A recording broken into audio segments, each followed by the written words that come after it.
저는 한 집안의 장녀로 살아오면서 제가 마음먹은 일을 못 해낼 게 없다고 생각했거든요. 그리고 이혼하는 여자들을 보면서 나는 똑부러지니 할 말 다 하면서 살 수 있으니 남편도 제 입맛대로 만들 수 있을 거라는 자신감이 있었습니다. 근데 그게 마음처럼 쉬운 게 아니더라고요. 2인 삼각이라는 게임 아시나요? 부부관계는 2인 삼각과 같다고 느꼈어요. 제가 빨리 나가고 싶다고 하더라도 상대방이 저와 같은 마음이 없다면 쉽지 않더라고요. 그렇게 서로 상처받고 다치는 일들이 늘어나니 저도 결국 남편과 함께 묶여있던 끈을 잘라버리게 되었죠. 하지만 후회는 없어요. 오히려 후련하다고 해야 될까요? 저랑 남편은 고등학교 동창이었어요. 한 동네에서 살았다 보니 서로 집안 사정에 대해 다 알고 있었죠. 저희 아버지는 일찍 돌아가셨고 저희 엄마는 건강이 안 좋아서 자주 병원을 들락날락 하셨어요. 그러다 보니 남동생 셋을 저 혼자 보게 되는 날이 많았습니다. 남동생 셋 모두 성격이 모난 곳은 없었지만 여자인 제가 남동생 3명을 다루기는 쉽지 않았습니다. 그럴 때마다 그 당시 남자친구였던 남편이 많이 도와줬어요. 근데 남편도 고민이 없던 건 아니었어요. 남편에게 동생이 있었는데 10살 차이 나는 늦둥이 여동생이었어요. 그러다 보니 시부모님은 물론이고 남편도 오냐 오냐 하며 키웠죠. 그러니 얘가 버릇이 좀 많이 없었습니다. 남편한테 들어보니 본인이 하고 싶은 대로 해야 적성이 풀리는 성격이라고 하더라고요.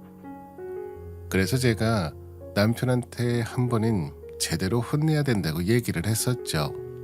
너 동생이랑 나이 차이 많이 난다고 너무 오냐오냐 하는 것도 안 좋아. 그래도 그 작은 애를 어떻게 혼내. 그냥 잘 타이르는 거지. 그리고 좀 더 크면 괜찮아지겠지. 그러다 네 동생 버릇 더 나빠져. 왜 3살 버릇 8까지 간다는 말이 있겠어.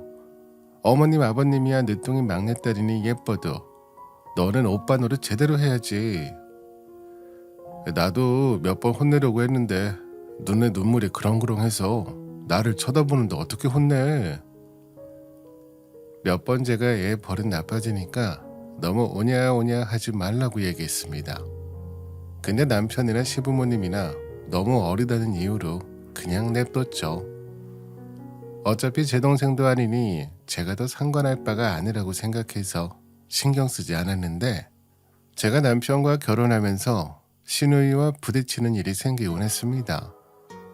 제가 남편과 결혼 준비할 때가 30살이었으니 시누이는 20살이었죠. 근데 저희 결혼하는 걸 얼마나 참견하는지 하루는 저한테 연락해서는 혼수로 뭐 해줄 거냐고 물어보더라고요. 언니, 요즘에는 혼수로 시댁 가전제품도 바꿔주기도 한다던데 우리 집 이번에 세탁기 망가진 것 같은데 세탁기랑 건조기 세트로 있는 거 하나 장만해줘요. 네? 제가 왜요?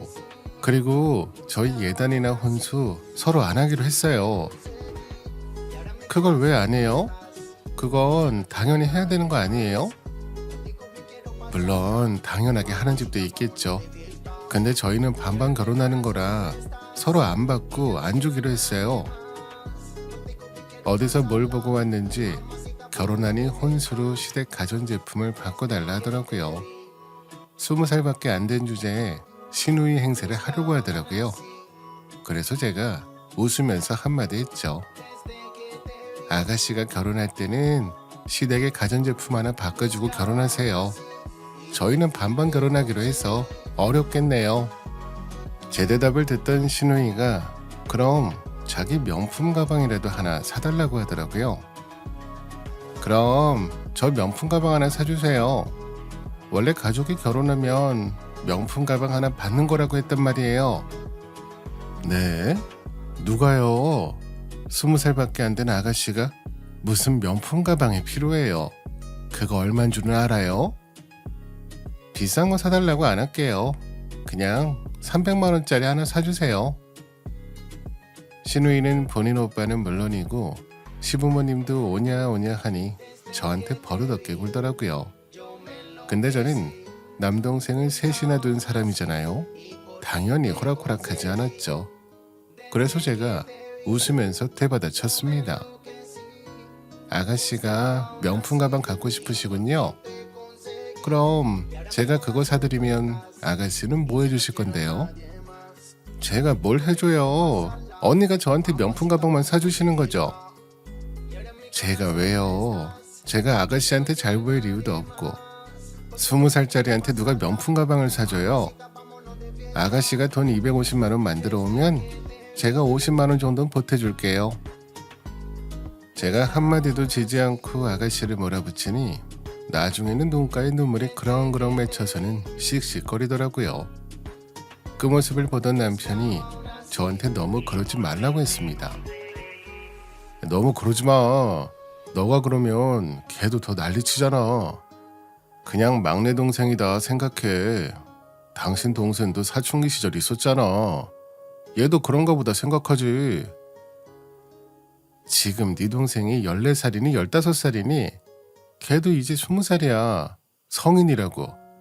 이제 막 20살 된 주제에 헛바람이 들어가지고 명품 가방이 말이 되니? 요즘 애들은 명품 가방 많이 들고 다닌다고 하더라고. 그래서 우리 결혼하니까 겸사겸사 받고 싶었나 봐. 그냥 귀엽게 봐줘. 너가 자꾸 그렇게 버릇없게 굴어도 괜찮다고 해주니까 애가 개념이 없는 거야. 안 되는 건 안 된다고 알려줘야지. 네 막내 동생 생각 안 나? 걔도 그랬잖아. 시간 지나면 내 동생도 괜찮아지겠지. 저희 막내 남동생이 사고를 많이 쳤거든요. 첫째나 둘째는 그래도 스무스하게 사춘기가 지나갔는데 막내는 이상한 애들이랑 어울려 놀기도 했어요. 제가 몇 번을 야단쳤는데도 오히려 더 삐뚤어지기만 했었죠. 그때 남편이 많이 도와줬었어요. 옆에서 계속 챙겨주고 저한테는 시간에 해결해 줄 거라고 안심도 시켜주고 다행히 제 막내 동생도 정신 차리고 공부해서 대학도 잘 가고 이제는 미국에서 박사 공부하고 있는 중이에요. 그런데 막내 동생도 질풍노도의 시기가 있었으니 알겠다고 했죠. 결혼 준비하는데 시누이가 종종 신경을 건드린 적이 있었어요. 자기가 갖고 싶은 걸 안 사줘서 그런지 한 번씩 제 신경을 건드렸거든요. 그때마다 속으로 얼마나 연부를 외웠는지 몰라요. 한 번 뒤집고 싶긴 했지만 남편이 저희 막내 동생 사춘기일 때 많이 도와준 부분들이 있어서 저도 참아보자 싶었죠. 제가 반응이 없어 그런지 어느 순간부터는 저를 건들지 않더라고요.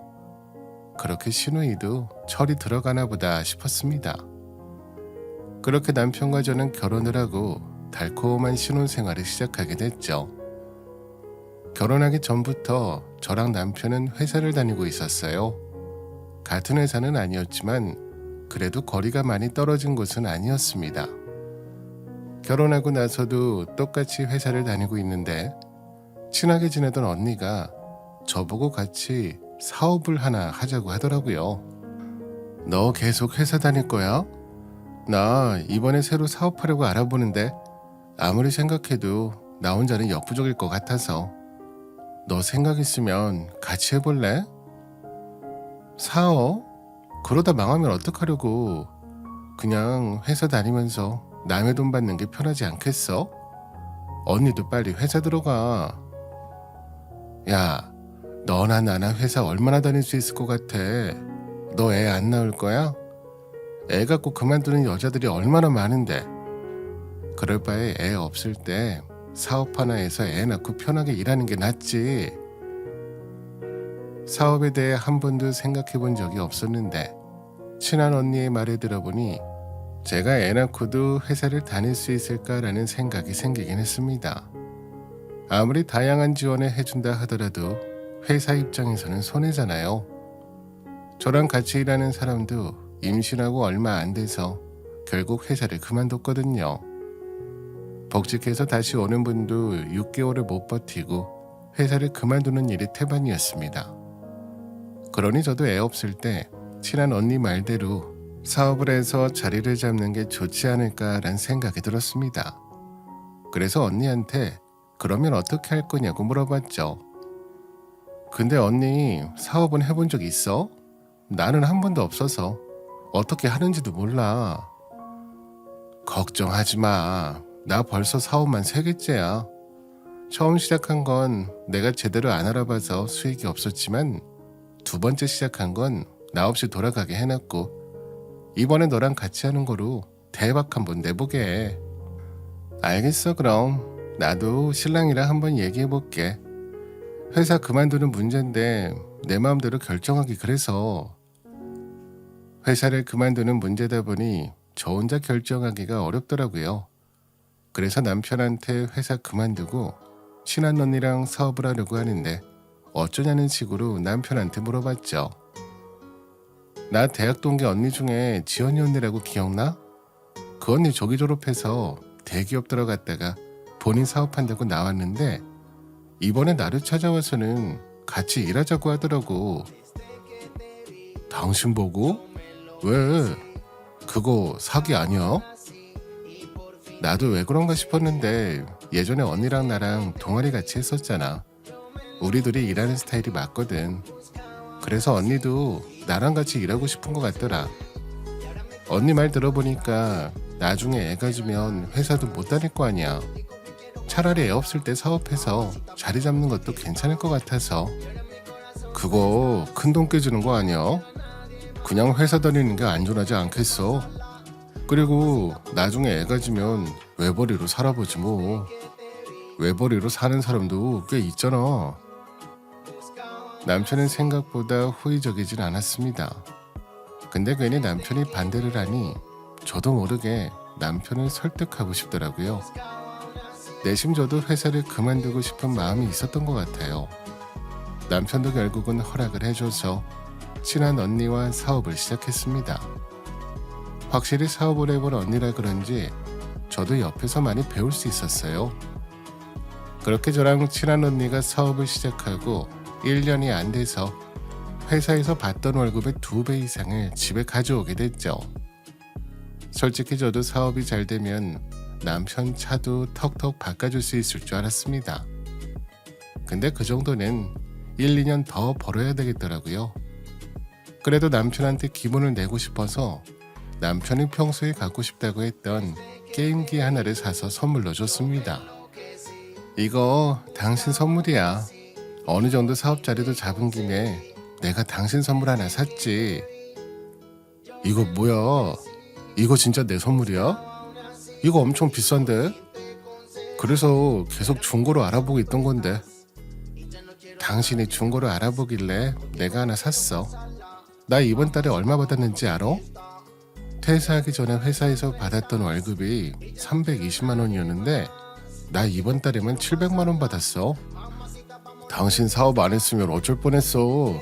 너무 잘 됐다. 이때까지만 해도 우리는 행복한 생활을 하게 될 줄 알았죠.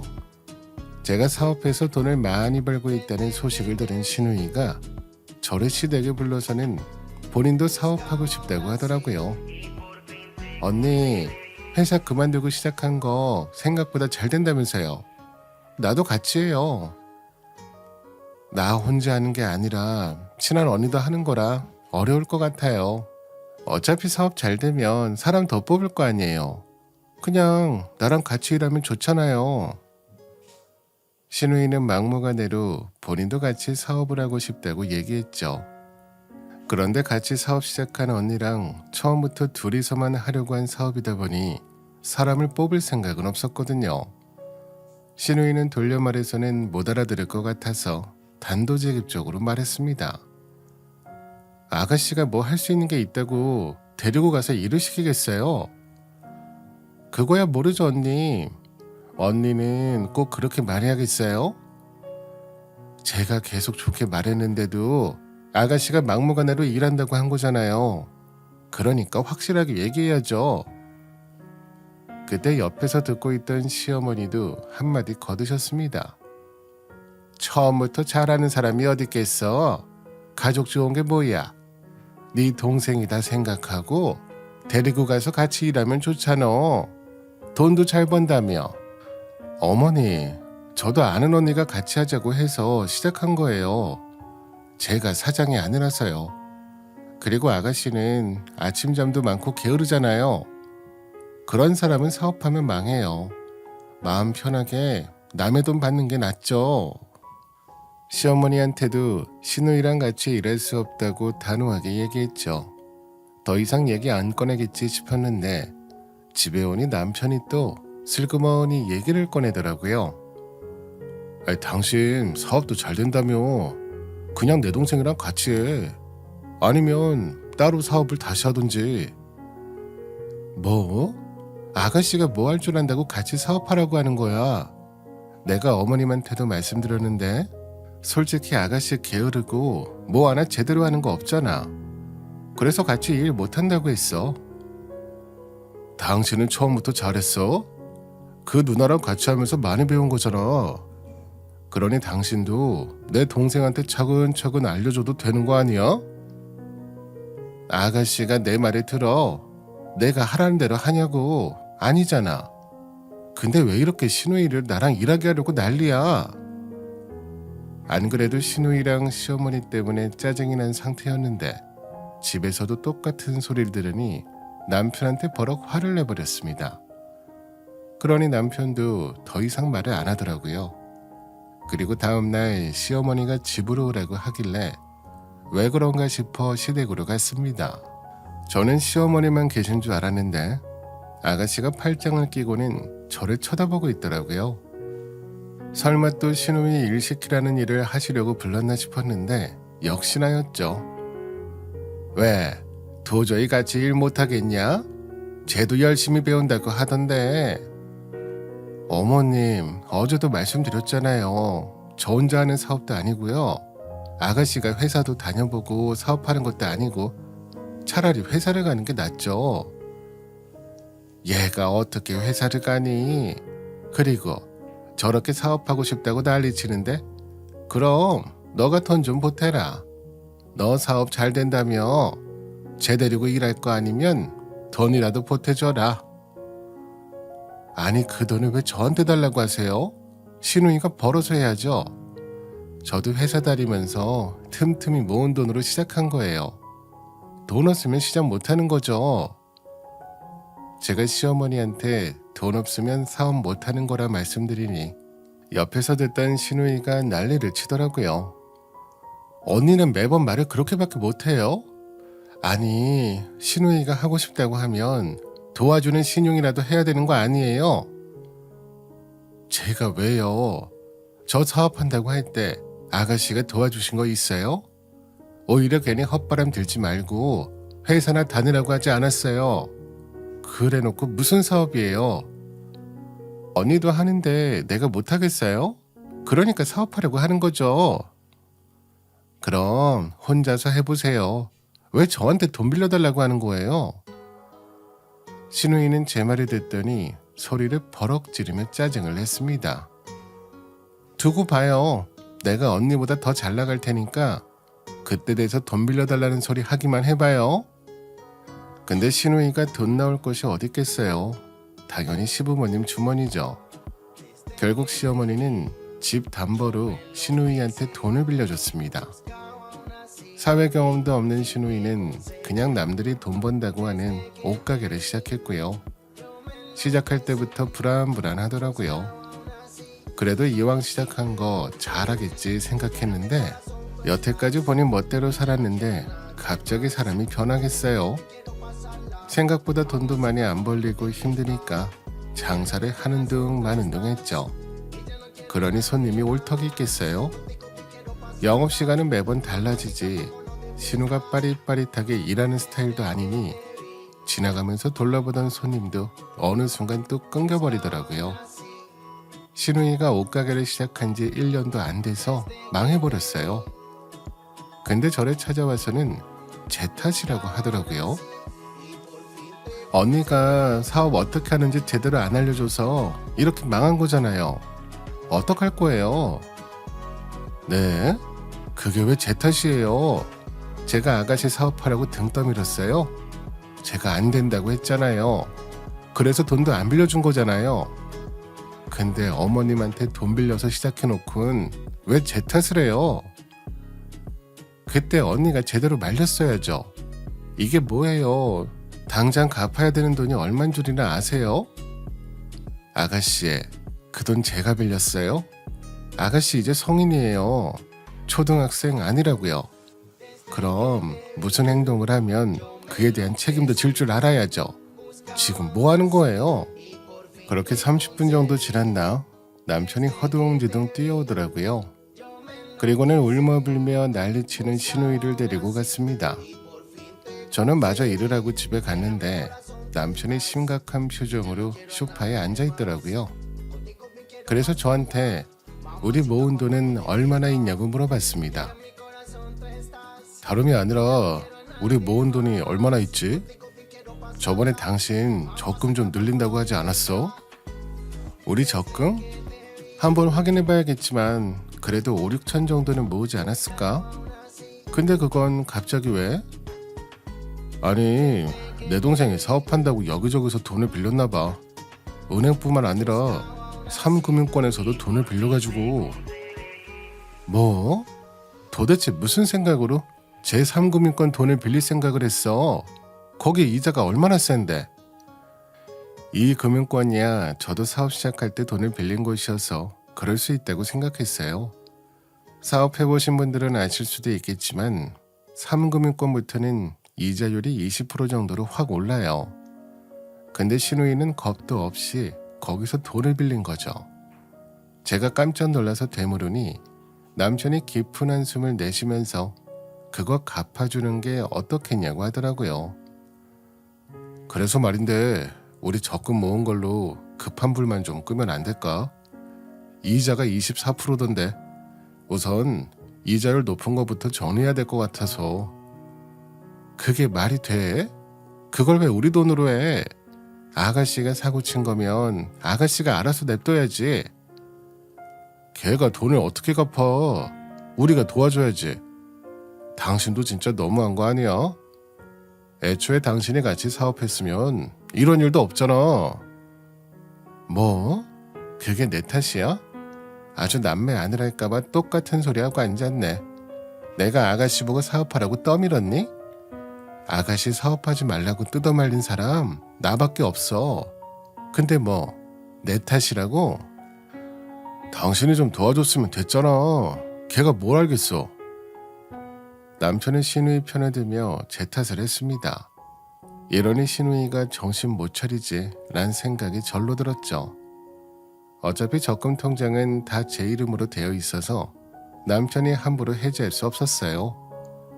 근데 저는 돈 빌려주는 건 절대 안 된다고 못 박았습니다. 솔직히 본인이 산 똥은 본인이 치워야 되는 거잖아요. 물론 상황이 계속 심각해진다면 어느 정도 도와줄 생각은 있었지만 처음부터 도와줄 생각은 없었어요. 이 기회에 시누이 버릇 좀 고쳐보자는 생각도 있었거든요. 근데 보다 못한 시부모님이 결국 본인들이 사시던 집을 팔아서 빚을 갚아주겠다고 했습니다. 그러니 당장 시부모님과 시누이 갈 곳이 없어졌죠.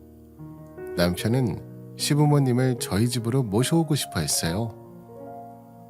이번에 동생이 수습하느라 부모님이 집을 팔아서 지금 갈 곳이 없다고 하시는데 우리가 모시면 안 될까? 뭐? 우리가 모시자고? 우리 집 공간이 얼마나 있어서 4명 살기엔 너무 좁아. 그럼 당장 어떡해? 부모님 보고 밖에서 주무시라고 할 수 없잖아.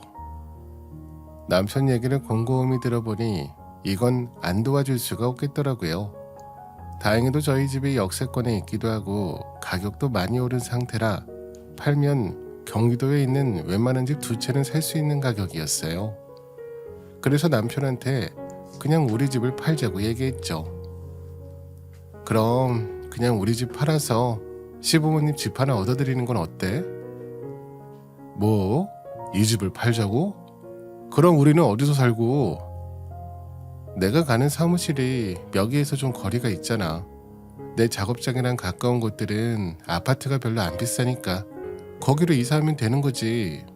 지하철역도 멀지 않아서 당신 회사 가는 것도 그렇게 불편하진 않을 거야. 이 집 팔아서 남은 돈으로 시부모님 집 한 채 해드리면 되잖아. 남편은 제가 하는 말을 듣더니 너무 고맙다고 했습니다. 사실 시누이는 마음에 안 들었지만 시누이 때문에 집을 팔아야 되는 시부모님이 불쌍하기도 하더라고요. 저희가 나중에 아이를 낳을 생각도 있었으니 30평대로 찾아봤는데 확실히 어느 지역인지에 따라서 집 가격 차이가 크긴 하더라고요. 그렇게 저희는 지금 살고 있는 집을 팔고 30평대와 20평대 아파트 두 채를 계약했습니다. 그리고 시부모님께 말씀드렸죠. 어머님, 다음 달까지 집 빼주셔야 된다면서요. 저희 지금 살고 있는 집 파니까 두 채 정도 살 수 있는 돈이 나오더라고요. 물론 여기에서 30분 정도 더 가야 되는 지역이긴 하지만 거기도 지하철이 있어서 다니시기는 편하실 거예요. 아휴, 너무 고마워. 지금 당장 길거리에 나 앉아야 되는 걱정이었는데 괜히 우리 때문에 잘 살고 있던 너희까지 피해가 있구나. 근데 아무래도 집이 좀 좁아지실 거예요. 24평이거든요. 그게 어디냐. 당장 길거리에서 지낼 뻔했는데. 그리고 이사하면서 버릴 집은 버리면 되니까 신경 쓰지 마라. 시부모님은 20평대 아파트가 어디냐며 저한테 고맙다고 하셨죠. 근데 이 이야기를 듣던 시누이가 옆에서 자기는 20평대 못 산다고 하더라고요. 나는 20평대 좁아서 못 살아. 오빠한테 들어보니 언니는 30평대로 가신다면서요. 그래서 저는 오빠네로 가려고요. 30평대에서는 살아야죠. 네? 저희 애 낳고 살려면 20평대에서 한 번 더 이사해야 될 것 같아서 일부러 30평대로 이사 가는 거예요. 아가씨 있을 방 없어요. 언니, 지금 조카가 있는 것도 아니잖아요. 그리고 언제 생길지도 모르는데 솔직히 안 생길 수도 있는 거 아니에요? 시누이 때문에 우리도 그렇고 시부모님도 집을 파시는 건데 자기는 30평대 아니면 좁아서 못 산다는 푸념이나 하고 있더라고요. 그리고 저한테 애가 있는 것도 아니니 같이 살자는 식으로 얘기하는데 정말 기가 막혔습니다. 그래서 저도 시누이 정신 차리라고 쏴붙였죠. 아직도 정신 못 차리셨어요? 지금 왜 이사다니 난 줄 아세요? 아가씨가 정신없이 사업한다고 해서 그런 거잖아요. 근데 20평이 좁아서 살기 싫다고요? 그럼 알아서 집 구하세요. 아가씨가 나이가 몇인데 언제까지 시부모님 아니면 오빠 그늘 밑에서 있으려고요? 언니, 제가 망하고 싶어서 망했어요?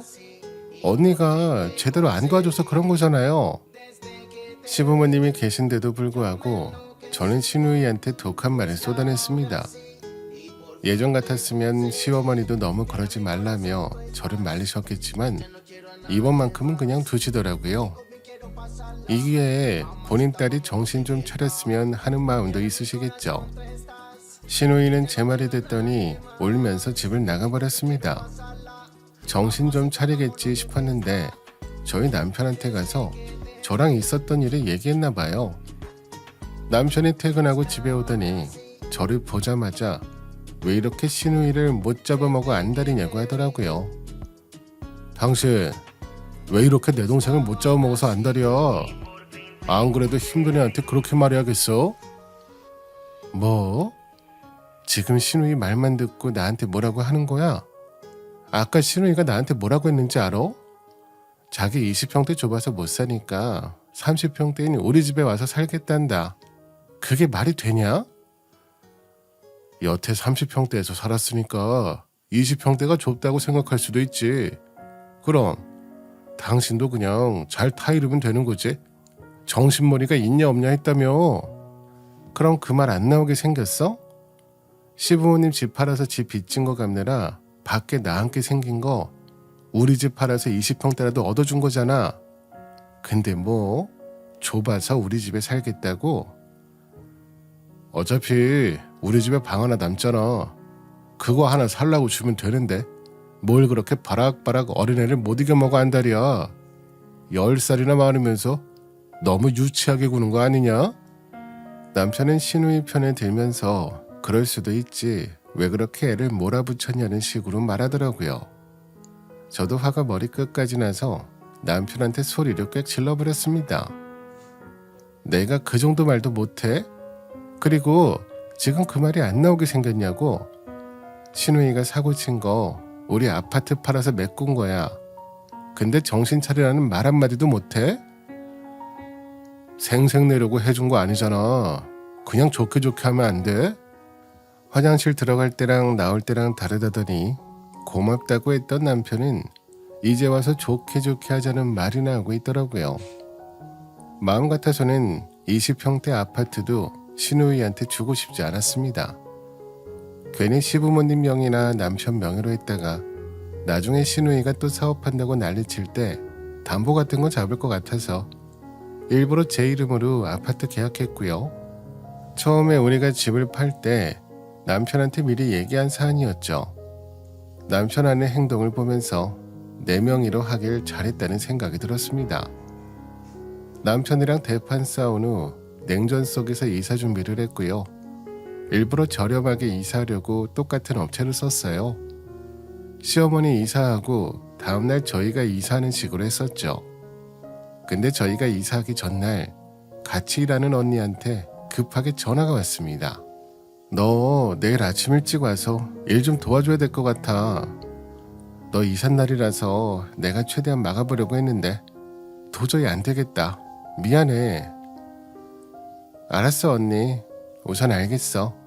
남편한테 얘기해보고 다시 전화 줄게.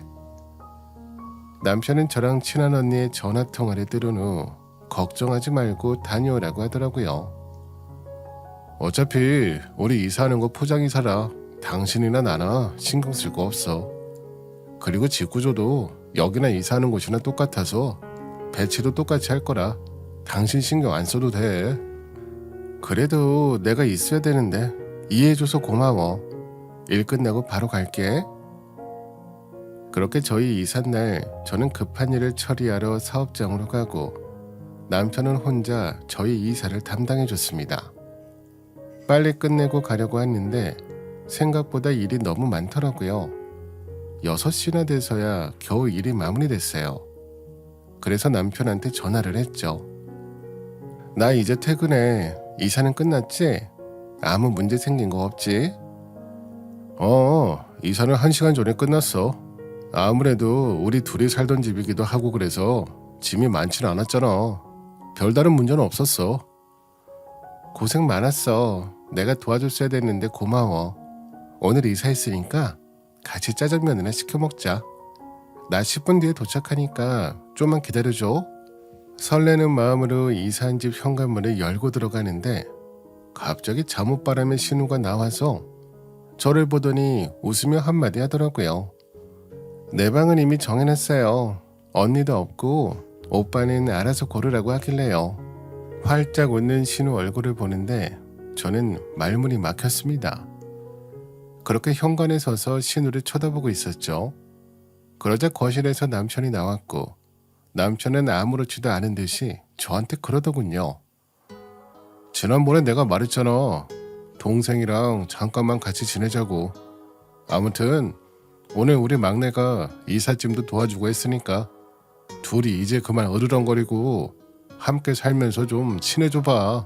그런 의미로 오늘 짜장면은 내가 쏠게. 그러면서 신우랑 남편은 히덕거리며 배달 메뉴를 고르고 있는데 저는 그때까지도 현관에 딱 서서 들어가지도 않았어요. 솔직히 들어가고 싶지도 않았죠. 저는 다시 밖으로 나와서 곧장 휴대폰을 꺼냈고 그렇게 아파트 앞 놀이터에서 혼자 30분 넘게 앉아있다가 다시 집으로 들어갔습니다. 언니, 밖에서 뭐 했어요? 그냥 성질 좀 줄이면서 살아요. 가만 보면 매사가 다 예민한 것 같아.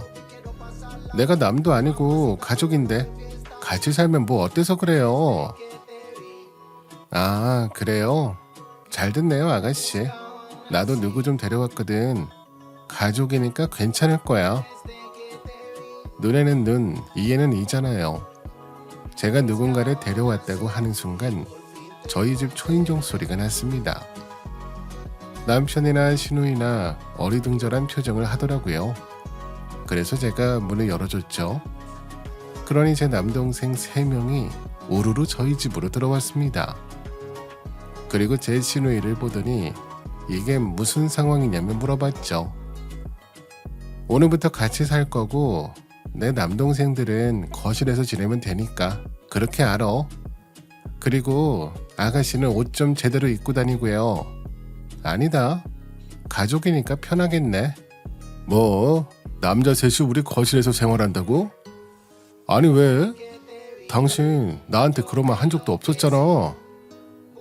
당신은 뭐 나한테 상의하고 시누이 방 만들어줬어? 당신도 나한테 얘기 한 번 안 했잖아. 제가 막내 동생이랑 같이 생활한다고 하니 시누이가 펄쩍 뛰더라고요. 지가 먼저 왔다고 하면서요. 언니, 너무한 거 아니에요? 제가 먼저 들어왔잖아요. 그럼 동생분들은 다른 곳으로 가라고 해야죠. 네? 제가 왜요? 여기 저희 집이에요. 그리고 이 집에 들어간 돈 다 내 돈이고요. 나갈 거면 아가씨가 나가야죠. 그래도 어떻게 내 동생이랑 같이 생활하게 해? 그건 말이 안 되는 거지. 그치? 말이 안 되지? 그럼 어쩔 수 없다. 얘들아, 시누이 방 안에 있는 짐 좀 빼서 현관에다가 쌓아놔.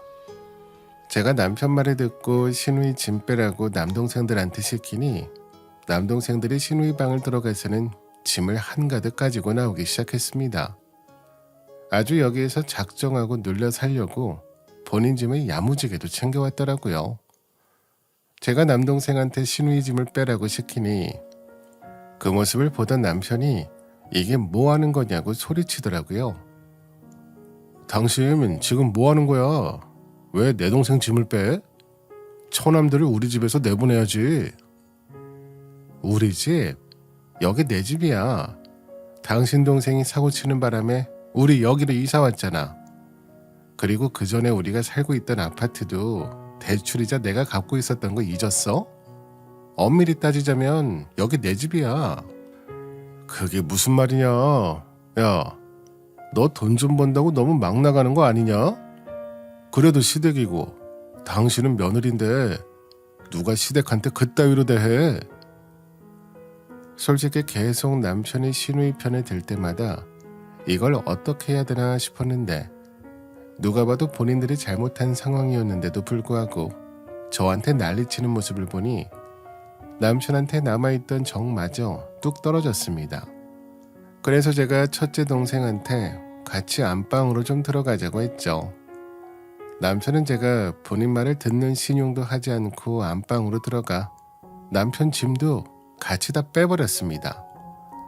아무리 남편이 제 동생들보다 나이가 많아도 저는 남동생이 3명이나 있잖아요.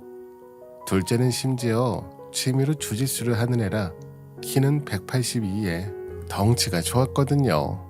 그러니 남편도 제 동생들 앞에서 저한테 함부로 하지 못했어요. 그렇게 시누이 짐은 물론이고 남편 짐도 현관 밖으로 내버리고는 남편과 시누이 모두 제 집에서 쫓아내버렸습니다. 그때 막내 동생이 이렇게 해도 되냐고 물어보더라고요. 누나, 이렇게 해도 돼? 그러다 매형이 이혼하자고 하면 어쩌라고? 나 이혼할 생각으로 걔 짐도 다 빼버린 거야. 걔가 지 동생 편드는 게 한두 번인 줄 알아? 우리가 왜 여기로 이사한 줄 알아? 신우가 나 사업하는 거 보면서 지도 돈 잘 벌 수 있다고 사업해서 말아먹은 거야. 그래서 내가 신우의 야단도 치고 뭐라 하니까 남편이 왜 그렇게 하냐며 신우의 편을 들더라고. 기가 막혀서. 그래서 이 기회에 둘 다 내 집에서 쫓아낸 거지. 그래? 매형 그렇게 안 봤는데 사람이 많이 변했네. 나 어렸을 때만 하더라도 그런 성격은 아니었던 것 같은데. 근데 사람 고쳐 쓰는 거 아니라고 하더라. 아니다 싶으면 빨리 갈라서는 것도 답이래. 그렇게 저는 남동생들과 같이 살게 됐죠. 그리고 다음날 시누이와 남편 짐을 시댁으로 붙여버렸습니다. 시부모님도 어떻게 된 상황인지 남편이랑 시누이 통해서 다 들으셨겠죠. 저희 집에 오셔서는 저랑 남동생을 보며 다짜고짜 성질을 내셨어요. 야, 네가 우리 애들을 집에서 내쫓았다며? 시댁 식구들은 20평대 아파트에 내몰고 친정 식구들은 30평대 아파트에 들여? 너 정말 보통이 아닌 애구나. 이왕 이렇게 된 거 나도 여기서 지내야겠다. 오늘부터 여기 안방 내가 쓸 테니 그리 알아라. 그러면서 현관문이 슬쩍 열리더니 남편과 시누이가 따라 들어오는 겁니다. 상황이 여기까지 가니 저는 남동생들 보고 일단 나가 있으라고 했어요. 저는 이번에 남편이 정신 좀 차리게 해주려고 한 거였는데 시어머니까지 오셔서 안방까지 차지한 이상 이건 보통 일이 아니라 생각했죠. 옆에서 시모랑 신우가 뭐라 떠들어대는데 저는 대꾸하지도 않고 남편 앞으로 다가가 물어봤습니다. 이거 당신 생각이야? 내가 긴 말하지 않을 테니까 신우랑 시어머니 당장 돌려보내. 안 그러면 당신하고는 더는 같이 못 살아. 이거 진심이야. 뭐? 너는 시댁 어른이 오셨는데도 거만한 건 여전하구나. 나도 엔간해서는 그냥 좋게 넘어가려고 했거든. 근데 당신 태도를 보니까 당신도 이참에 엄마랑 함께 지내면서 예절 교육 좀 받아야겠다. 우리가 어릴 때부터 만나서 시부모고 신우고 당신이 너무 편하게 생각한 모양인데 오늘 결혼했다 생각하고 깍듯하게 모셔라. 알았지? 오늘부터 결혼. 야, 됐고 오늘부터 이혼이다. 내가 이딴 걸 왜 참고 살아. 그렇게 다음날 저는 곧바로 이혼 소송에 들어갔습니다. 무리한 합가는 이혼 사유가 된다는 점 혹시 모르시는 분 계신다면 꼭 기억해 두세요. 저는 신우랑 시모 그리고 남편에게 위자료 1,000만 원씩 받았고 당연히 양쪽 집은 다 정리해서 재산 분할해버렸어요. 그 덕분에 시댁은 방 하나짜리 빌라에서 다 함께 모여 지낸다 하더라고요. 얼마 전에 신우랑 시모가 찾아와서 손이 발이 되도록 싹싹 빌었는데 본인들이 자식을 그렇게 키웠으니 어쩌겠어요. 지금이야 저한테 미안하다고 말씀하시지만 계속 더 같이 살았으면 그래도 자식이니 팔이 안으로 굽을 거 아니에요. 그래도 더 안 좋은 꼴 안 보고 이렇게 이혼하게 돼서 다행인 것 같다는 생각도 종종 하고 있어요. 다음번에 누구를 만나게 된다면 여자 형제 없는 사람을 만나고 싶네요. 그럼 이만 마무리하도록 할게요. 제 하소연 같은 긴 사연 들어주셔서 감사합니다.